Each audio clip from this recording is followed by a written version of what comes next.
ট্রেনের সামনে দাঁড়িয়ে গ্রামবাসীরা অবরোধ করছেন, বিক্ষোভ করছেন, টায়ার জ্বলছে, এত কিছু চলছে, অথচ মুখ্যমন্ত্রী মমতা বন্দ্যোপাধ্যায় তিনি চুপ করে বসে রয়েছেন, প্রশাসন চুপ, চারিদিকটা জ্বলছে ভোটের আগে। এই মুহূর্তে কি বলবেন? দেখুন, পরিযায়ী শ্রমিকদের উপরে যেভাবে ভিন রাজ্যে অত্যাচার হচ্ছে, সে অত্যাচার বন্ধের জন্য রাজ্য সরকারের যা পদক্ষেপ নেওয়া দরকার সেটা নেয়নি। আজকে বাধ্য হয়ে গ্রামবাসী রাস্তায় নামছে, তাদের পরিবারের, তাদের গ্রামের যে একজন মানুষ কাজে কর্মক্ষেত্রে গিয়ে খুন হয়ে ফিরে আসছে সেটার প্রতিবাদ জানিয়ে আমরা দেখছি একের পর এক কোনো জায়গায় সোমনাথ দেবনাথ, হেমন্ত রায়, সাবির মল্লিক, জুয়েল রানা একের পর এক লাশ হয়ে বাড়ি ফিরছে। এই যে ভিন্ন রাজ্যে কাজে গিয়ে অত্যাচারের সম্মুখীন হতে হচ্ছে, হত্যা হয়ে ফিরে আসছে, সেটা রোধের জন্য রাজ্য প্রশাসন, লেবার ডিপার্টমেন্ট, ইভেন মুখ্যমন্ত্রী সেই ধরনের কোনো সদিচ্ছা দেখতে পাচ্ছি না।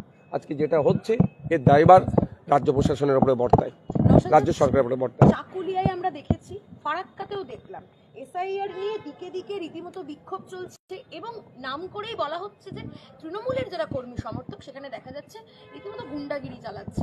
কেন? দেখুন, এসআইআর এর নামে বর্তমানে যেটা হচ্ছে, হেয়ারিং এর নামে যেভাবে অহেতুক হয়রানি করা হচ্ছে, এর বিরুদ্ধে চরম আমি। কিন্তু একটা জিনিস প্রতিবাদ অবশ্যই করতে হবে, প্রোটেস্ট করতে হবে, অবশ্যই পিসফুলি হওয়া দরকার, শান্তিপূর্ণভাবে প্রতিবাদ করা দরকার। কিন্তু ওই কোনো ক্ষেত্রেই হিংসার পথ অবলম্বন করলে সেই প্রতিবাদের সাথে আমি ছিলাম না, আছি না, আগামী দিনে থাকবো। তাই আমার অনুরোধ, অ্যাপিল, যেভাবে নির্বাচন কমিশনের পক্ষ থেকে নামের বানান ভুল, বয়সের তারতম্য, সন্তানের সংখ্যা নিয়ে এবং ইভেন নামের একটা ডট এক্সট্রা থাকার জন্য বা কোনো জায়গায় না থাকার জন্য এ ধরনেরও ডাকা হচ্ছে। 2002-এর আপনার এসআইআর লিস্টে নাম ছিল, তাকেও ডাকা হচ্ছে, পরিবারের নাম আছে তাদেরকেও ডাকা হচ্ছে। এই যে অহেতুক হয়রানি করা হচ্ছে, এর বিরুদ্ধে প্রতিবাদ হওয়া দরকার। আমিও প্রতিবাদ করছি দিকে দিকে, কিন্তু প্রতিবাদটা অবশ্যই শান্তিপূর্ণ হওয়া দরকার। দেখা যাচ্ছে বিভিন্ন জায়গায় তৃণমূলের যারা কর্মী সমর্থক বা ক্যাডার বাহিনী যাদের বলা হয়ে থাকে তাদের হাতে পুলিশ মার খাচ্ছে।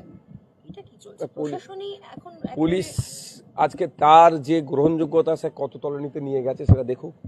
কারণ এই পুলিশের একটা অংশ তৃণমূলের সাথে জুড়ে থেকে যেভাবে এই ধরনের তারা বিরোধীদের উপরে আক্রমণ, বিরোধী কন্ট্রোল করার চেষ্টা, যখন তাদেরকে সহযোগিতা করেছে, সেই তৃণমূলের নেতারাই আজকে দেখুন পুলিশের উপরে আক্রমণ হচ্ছে। আমরা এই আক্রমণের চরম বিরোধিতা করছি। পুলিশ প্রশাসনকেও বলবো, আপনারা আপনাদের সিদ্ধারা সোজা রেখে আপনারা পুলিশ কোড অনুযায়ী কাজ করুন। কোনো রাজনৈতিক দলের পক্ষপাতিত্বমূলক আচরণ বা তাদের পক্ষ নেবেন না। আরেকটা ইস্যু হচ্ছে সিঙ্গুরে প্রধানমন্ত্রীর জনসভা, আর একটা দিনের একটা দিন সময় রয়েছে। তো এই যে স্বপ্নভঙ্গ যাদের হয়েছিল, সেই কৃষকরা আসলে বড় বুক মেরেছেন, তারা বলছেন যে আবারও হয়তো শিল্প আসতে পারে। এটা নিয়ে আপনার কি? দেখুন, প্রধানমন্ত্রীজি আসছেন আমাদের পশ্চিমবাংলায়, আসতে পারেন, 100 বার আসবেন তিনি, যে আমাদের যে কোনো যেতে পারে, এটা রাইট অফ মুভমেন্টের মধ্যে পড়ছে, তিনি সভা সমাবেশ করতেই পারেন। কিন্তু সিঙ্গুরে যে আমরা কাল কারখানাটা পেলাম না, সেই সময় কিন্তু রাজনাথ সিংয়েরকেও আমরা দেখতে পেয়েছিলাম, মমতা ব্যানার্জি যে ধর্ণা টন্না করেছিল সেখানে উপস্থিত ছিল। তাহলে আজকে নিশ্চিতভাবে যখন আসবেন দেশের প্রধানমন্ত্রী, সে অবস্থাটা তার ক্লিয়ার করবেন, সেই সময় তার অবস্থানটা কী ছিল তার দলের। আমরা এখন আসছি দুটো